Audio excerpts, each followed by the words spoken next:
Hi guys, welcome back to my channel and welcome if you're new. I hope you're all doing well and welcome back to another video.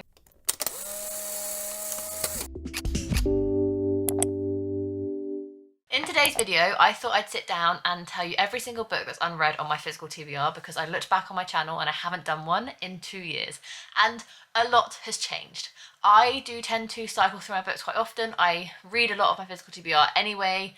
I don't like having that much of a physical TBR. I like to kind of stick below the number of 50, and I also unhaul a lot of books, so I therefore never have that much of a collection. So I still have about 50 books to show you guys, so I'm not saying I have a really small TBR by any chance. I do fill up an entire TBR trolley, which I will maybe show at the end, me putting the books back on to show you kind of how I organise my TBR trolley. But at the minute they're all kind of like spread out on the floor. So I have quite a few to get through today, so I'm just going to give you like the title, the author, and a very short, hopefully, synopsis if I don't ramble too much. And I think maybe at the end as well I'm going to give you like a priority list of what books I kind of want to get to. These are going to be in no particular order because I organise my TBR trolley by kind of aesthetic rather than like oldest to newest sort of situation. So I will actually start though with the oldest book on my TBR because I have no intentions of reading it anytime soon. The Mask Falling by Samantha Shannon is one of the books that's been on my TBR for longest because when I first read The Bone Season, backstory here, I absolutely loved it, devoured it, wanted the rest of the series, and then The Mind Order came out, so I was like, hey, I'll reread The Bone Season to read The Mind Order for the first time. And it was a great experience. Loved The Mind Order as well. It is a great series, I do love it. It's very outside my typical genre. If you're new to my channel, I do predominantly read contemporary and romance books, but sometimes, like the Scythe series, like the Bone Season series, I do love dystopian kind of like out of world typical books. Tangent. I'm so bad at rambling. So I was like, amazing. And then it took ages for the songwriting to come out. Therefore, I had to reread the Bone Season and the Mind Order again to read the songwriting for the first time. I can't keep doing that every single time a new book in this series comes out. So now I'm going to be collecting all of them because I don't know how long the rest of the book's going to take to come out. It could be like 10 years. And then once I have all of them, I will reread the Bone Season, the Mind Order, and the songwriting to read the rest of the series. This book will stay on my TBR until the entire series is complete, and then I will read it. But I'm excited to read it the day that I do because I love this series, but it's not going to be a book I'm going to get to anytime soon, but it's also not going to be a book I unhaul anytime soon. So that's the first book on my physical TBR, and it actually stays with the series on my bookshelves rather than on my TBR trolley. In no particular order now, I have Three Keys by Kelly Yang. This is the second book in the Front Desk series by Kelly Yang. I really enjoyed the first book, so I picked up the second one. This is a middle grade series about our main character Mia, who helps run a front desk at her parents' motel when they decide to migrate from China to America. It's all about their struggles and owning a motel, and it's a really cute, fun, middle grade contemporary that touches on some important issues. Haven't got around to the sequel yet. I was meant to get to it last month because it was on my TBR. I have yet to do so. And then we have the next two books in the Curse So Dark and Lonely trilogy by Bridget Kemmerer. This is the second one, A Heart So Fierce and Broken, and the third one and the last one is A Vow So Bold and Deadly. I loved the first one. I read it as an ebook on my phone via Scribd, A Curse So Dark and Lonely, and wanted the rest of them. I brought the entire kind of trilogy together as a box set. Have yet to read the next two. The first one basically follows our main character who has cerebral palsy, and it's a Beauty and Beast retelling. It's about our main character who gets transported into the Beauty and the Beast kind of fantastical world, and she has to try and get out of it and get uncursed. So yeah, really enjoyed it. Wanted the next two, just have yet to read them. And then we have a book by my favourite author, well, one of my favourite authors, Mike Gale, The Legendary Girlfriend. I have read The Man I Think I Know and Half a World Away with Mike Gale, both kind of 5 stars, all-time favourites.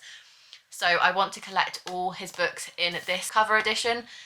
I think they're going through a process of transferring all of his book covers to this sort of style, and I'm just collecting them when I see them. This is the next book I need to read from him.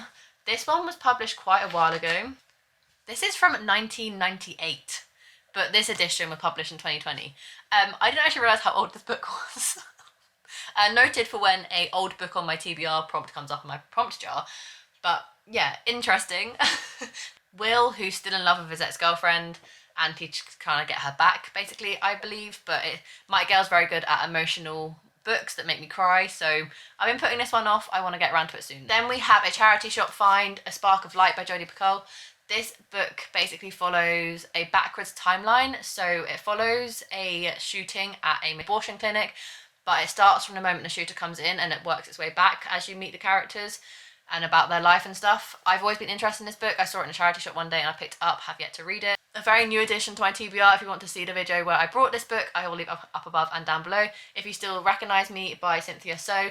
This is a YA book that kind of follows Elsie, who has a crush on Ada, the only person in the world who truly understands her, but they've never met in real life, and then it's kind of like evolves from there.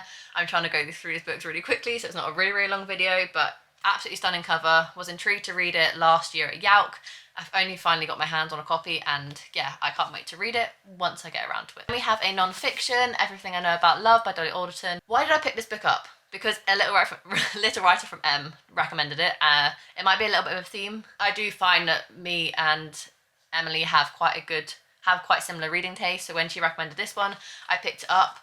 It is basically about Dolly Alderton's life as she like goes through her 20s and 30s, like trying to figure out all these quotes, parties, dates, friends, jobs, love, life, etc.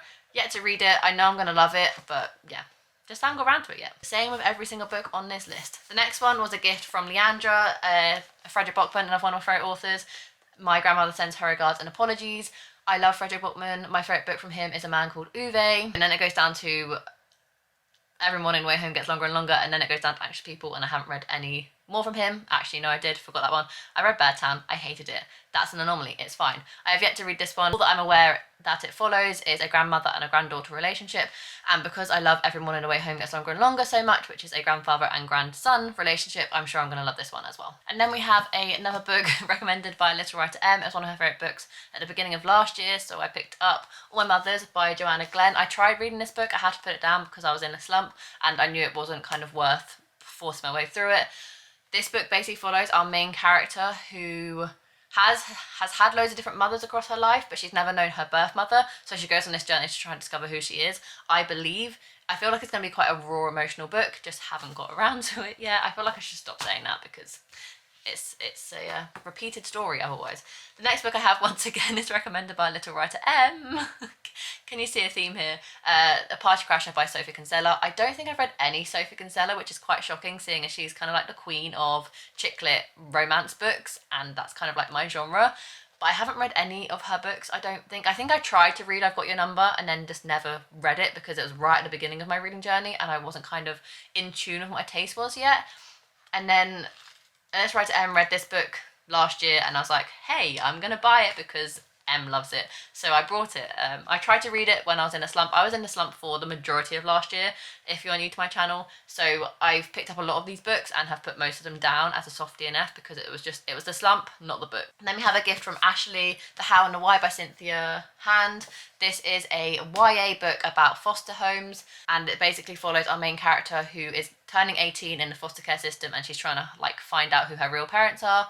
And buzzword for me, absolutely love books about foster care and adoption. For some weird reason, I would love to adopt later on in life, but I don't know why it kind of calls to me now. But this is a chunky YA book. Once again, I've tried to read it. I was in a slump, so I've put it back down as a soft DNF, but I would love to get to it soon. And so floppy. So floppy. And then we have a book that's been on my TBR for quite a while. Well, probably one of the longest books on my TBR. And I kind of brought it on a whim. I don't actually know if I ever want to read it, so I'm kind of hoping that I read it soon so I can get it off my TBR more so than anything because I'm not excited for it anymore, and that's Has Anyone Seen My Sex Life by Kristen Bailey. This title just intrigued me, so I picked it up, and it's basically just a mundane woman who's struggling with her marriage, and all she kind of does is look after her kids. She does the laundry, she does the cooking, she does the cleaning, and it's like a humorous book about a kind of woman's role, stereotypical role in a marriage. So is it normal for your washing machine to get more action than you? So yeah, I was intrigued by the title, I brought it, and now I have no interest in reading it. Hopefully I can kind of get it off my TBR soon. And then a very recent purchase, we have Holly Bourne Girlfriends, which is her latest release. I think it came out this year or the very end of last year. I love Holly Bourne's adult fiction. This is her latest one, so I picked it up. Basically follows a group of friends who all get lost and then come back together. Best friends are teenagers, despite the differences, they're there for each other throughout everything. More than 10 years later, Jessica has unexpectedly reappeared in Fern's life. A lot has changed for them both, but can their relationship be different now they are older? So I think it's just about a friendship relationship, which I'm quite intrigued about because you kind of focus, when it comes to relationships, you focus on romantic relationships rather than platonic. My second and last hardback, because I much prefer reading paperbacks, is The Lock-In by Phoebe Luckhurst. This was a gift from Emily for my birthday. yeah, for my birthday. Thank you, Emily. I absolutely love the hardback of this. I follow 6 friends who all get locked in their attic as their kitchen starts to flood, and I don't want to know more than that, and I just think it's going to be a really good close proximity book. Yeah, 3 housemates, 2 best friends, 1 old flame, and a very stuck door. It's just going to be a hell of a lot of fun. The next one is Rarity by Colin Hoover. This will be my second Colin Hoover book. I read It Ends With Us, and then I have this one. I have actually read Never Never by Colin Hoover and Taryn Fisher. You know, the new book that's just come out? Guys, it's not new. It's just newly published. I read that book as an ebook. It was a 3-part novella series by Taryn Fisher and Colleen Hoover back in like 2017, 18. I read it. I read those 3 parts. I bought those books on ebook on my iBooks account. I've read it. I've been there, I've done that, I've got a t-shirt. So I don't know why no one's kind of clocked onto that. I can't have been the only person to have read those book or read that book when it was in 3 parts on iBooks in like 2018. I can't have been. Please let me know I'm not alone, because I feel like I'm living in this parallel universe where it's like a brand new release and no one's realised that it came out like years ago. I'm baffled. But yeah, this is my next Colin Hoover book to conquer. And then we have Last Night's Telegraph Club by Melinda Lowe. I think it's a sapphic relationship, historical fiction, YA. And then we have Yoke by Mary H.K. Choi. I've got 200 pages into this book and gave up on it. It's a sister relationship, adult, I believe. Jane and June are nothing alike. One of them gets cancer and one of them has to kind of deal with reforming a relationship because of this diagnosis with the sister. I always put it down expecting to pick it back up. I still have yet to pick it back up. I don't know about this book. We'll see. We'll see. And then another gift from the lovely Z, The 7-Day Switch by Kelly Arms. This book was so thought out. It was absolutely, bless Z's heart, because where did she put like a whole post-it note of like why she thinks I would like this book, if you can see that. There's Disney references, 1 character has a spin bike, it's written in dual perspective, the characters are in their late 20s, early 30s, it's about female friendship, it's character driven, it's kind of an unpopular book on BookTube and you'll fly through it, it's less than 300 pages. I need to read it because it sounds 100% something that I'll absolutely love.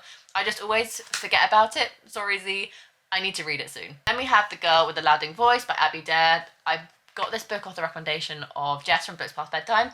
Don't know what's about anymore, but I have it. Then we have a very new one, The No Show by Beth O'Leary. This follows 3 women who all get set up on the same date with the same guy on the same night, yet the guy doesn't show up, and those 3 realise it, and then they kind of have to try and figure out who this mystery man is and why he kind of set up 3 dates at the same time. So yeah, interested in reading this. I've heard incredible things about it. I love Beth O'Leary's writing, so hopefully I'm in for a good time with this one. Then we have Crying in H-Mart by Michelle Zorner. I don't know how to pronounce her name. This is a non-fiction book. I don't actually know what it's about, but it's intrigued me for so long, and I saw it in Waterstones when I was in London, so I picked it up. Possibly the best book I've ever read. The story of a young Korean woman coming to terms with the early death of her mother and the role that food played in their often turbulent relationship. It's written with a lightness of touch, tackling grief, loss, and love in a way that I've rarely read before. Fascinating. There you go. That was someone's blurb on the back. I just read. Sounds interesting. Then we have the second Sally Rooney book that I have yet to read, and that's Conversations with Friends. I read Normal People in 2020 and really enjoyed it, gave it 4 stars. So then I was intrigued to read other books by her. Got this one. Have yet to read it. I will get to it soon, I hope. And then because I absolutely loved the fake guy, A Guide to Fake Dating. Had an Issues Guide to Fake Dating. That's it. I then brought the Hen Awards at Yout last year to read it because I loved the other book by this author so much. This is another YA sapphic book, I think about 2 competing henna companies. So they have to fake date to try and form some sort of relationship. I don't know. That one I don't actually know anything about. And I also don't know anything about this one either because Chloe brought this one for me for Christmas one year. Yeah, Christmas one year. And it was a book I never heard about. But I love it when, that's why I love books as gifts, because sometimes people can just buy you books based off your personality, what you think, what you like, and they'll like pick a book based on those things. And I think that's a really thoughtful gift. And she got me Big Summer by Jennifer Weiner. Don't know what this book is about at all, but I think it's a contemporary book following 2 main characters, Daphne and Drew, and there's some sort of fight that ended their relationship and they have to try and come back together. I don't know. And then we have another fairly recent one, and that's The Real Easy by Mary Kuskowski. and this is a strip club murder mystery. That's all I know about it, and that's all I want to know about it. Then we have a YA kind of contemporary mystery, A Year After You by Nina DePass. This is a ski resort kind of isolation book. Up in the Alps, Kara's old life feels like a million miles away. Nobody at Hope Hall knows her past. With secrets to keep, can Kara allow herself this chance to live again? I think her best friend's just passed away, so her mother sends her to boarding school in the Swiss Alps. Yeah, second chance sort of at life YA book. Then we have a adult sapphic book, Mistakes Were Made by Meryl Weisner.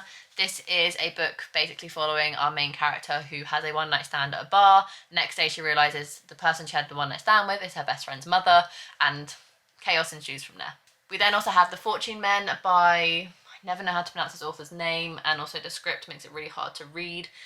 This basically follows our main character who gets accused of murder, wrongly accused of murder, should I say, and is trying to get justice. And then we have Bookstagram Maybe Buy It, Icebreaker by Hannah Grace. This is a ice hockey, ice skating romance. Everyone absolutely raves about it. We then have The Magic Steeped in Poison by Judy Lin. This is a Chinese mythology-based tea-making fantasy YA book. I have started this book. Once again, I was in a slump, so I didn't manage to get it finished, but I'm hoping to read it soon. The cover is absolutely stunning, and if I enjoy it, there are other books in this series. Then we have Love on the Brain by Ali Hazelwood. I am putting this book off for no reason.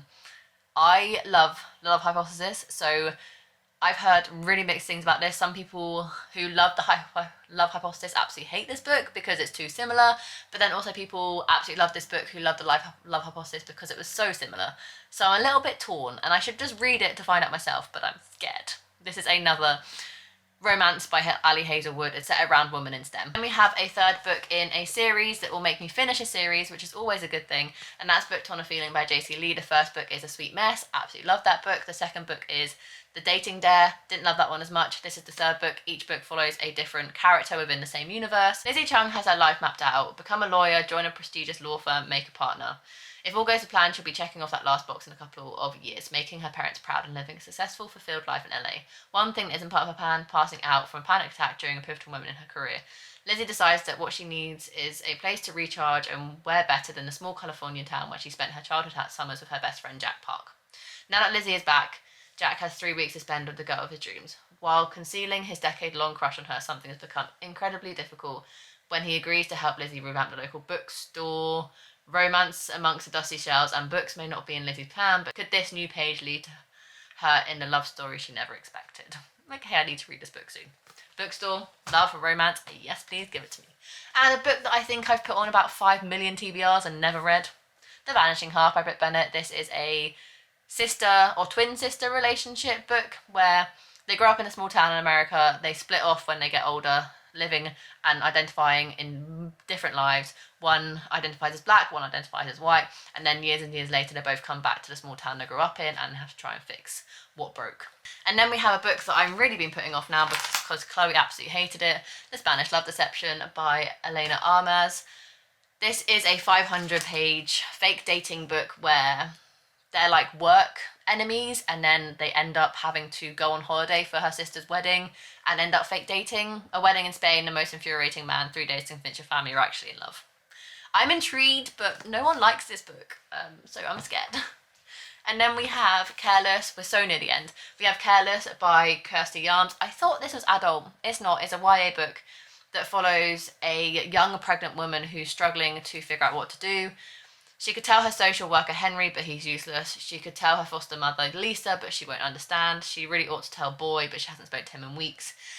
Bess knows more than anyone that love doesn't come without conditions, but this isn't a love story. I started this book and then I found out that it was YA rather than adult, and it kind of put me off. Hopefully I can get to this actually soon, but I don't know, I'm not kind of vibing with it much at the minute, so it might be on my TBR for quite a while. And then we have one that I don't want to leave on my TBR for ages, and that's One True Loves by Taylor Jenkins Reid. This is the synopsis where, I feel like I've said this so many times, and this is the synopsis where a woman is married to a man, they go travelling, the man dies from a plane crash, and then she has to grieve that death of her husband, and then she falls in love with a different man, and then her ex-husband who died comes back into her life, and she's like, what the hell do I do? It sounds so intriguing. I have actually heard mixed things about this now, but more people have said that I trust their opinion on, more people have said that they love it rather than hate it, so fingers crossed I will also love it. And then a book that's been on my TBR for ages, another Little Writer M recommendation, Kismet by Luke Trenjan. Black Mirror meets Bridget Jones. This darkly comic dating app novel is one that you'll be pushing under friends' nose weeks afterwards. So it kind of, oh my god, Mike Gale's blurbed this book. I feel like I need to read it sooner rather than later now. I love Mike Gale. Okay, he says, a brilliant critique of our age. It basically follows a woman who goes on a dating app to try and find the person she's meant to be with. This is a test, of course. Will she embrace the life she has or risk everything for the life that she's imagined? So it does sound interesting. I don't know why I keep putting this off. I think it's the cover. I hate this green. I just don't think it really shouts like a fun, interesting dating app romance. So that's that one. And then we have another one from Chloe. Once again, she loves picking out books for me to read that are not kind of on my wish list or anything. So she picked up Friends and Lovers by J. Courtney Sullivan. And this book basically follows Elizabeth, who's an accomplished journalist, and Sam, who's a senior at the local women's college, who Elizabeth decides to hire as a babysitter. Sam is struggling to decide between the path she's always planned on. In short, they grow close, her and Elizabeth. So when Sam finds out an unlikely kindred spirit in Elizabeth's father-in-law, the true difference between women's lives becomes starkly revealed, and betrayal that devastating consequences. So I think it's a friend to father relationship. Interesting. I'm excited. And then we have a book that I'm so not wanting to read anymore. I brought this book for a video idea, and that video idea was reading books with Rachel as the main character, because this is about Rachel, who kind of gets swept up into the rich Asian lifestyle. People have loved this first book and then absolutely hated the rest of the series. I was excited to read this book until Paige from A Page in Chapter read this series in one of her vlogs and loved this book, and then didn't really like any of the others, and then it kind of put me on hold for just reading it forever. I don't know if I'm getting around to it, but we'll see. I have this one. And then finally we have Daisy Jones in the Six by Tia Jenkins Reid. This is a very recent addition to my TBR. I don't even need to say what it's about. It's on my TBR. So that's it. Those are all the books on my physical TBR. There are a hell of a lot of books here, and going through them have made me excited about some of them that I wasn't excited for, and just made me realise how unexcited I am for some of them as well.